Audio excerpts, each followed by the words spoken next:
Let me thank Ife and the other conveners of this conversation, and also to thank you all for coming together at very short notice for this conversation.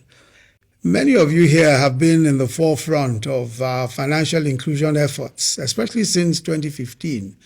And quite a few here worked with us on the various social investment programs, trying to get cash to the hinterland and to underserved areas and all that, conditional cash transfers, trader money, etc.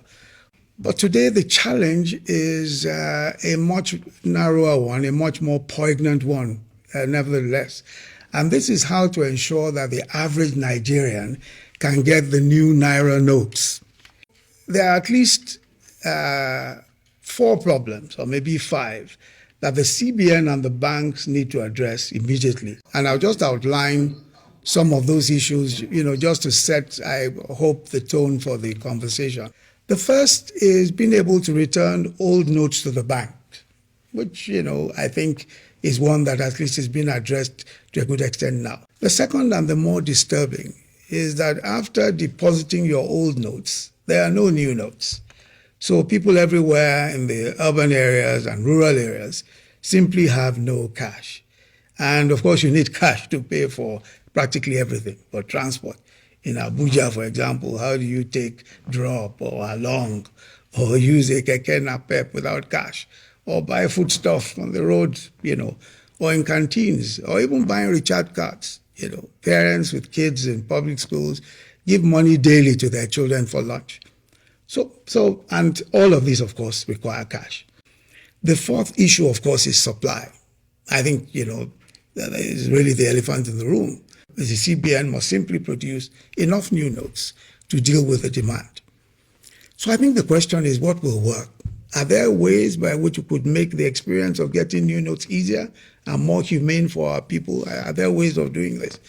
This is why, when Ife and his merry band of argumentative young men and women came to me, I thought perhaps it might be a good thing for us to open this conversation up to the real world experts such as yourselves. And perhaps, within the hour, we could come about some ideas that may help government, especially the CBN and the commercial banks, in being able to just do this more humanely, being able to get money across to people faster, more humanely, and, hopefully we'll be able to relieve people of some of the pain that they're going through today. So again, just to thank you all very much, and I hope we'll be able to have a very fruitful conversation today. Thank you.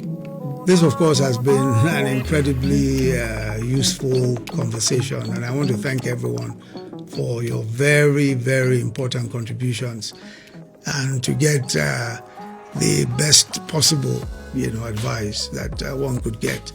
Our country just simply always needs to have the quality of advice that you've been able to give today. Thank you so much, and have a very, very, very good weekend. Thank you.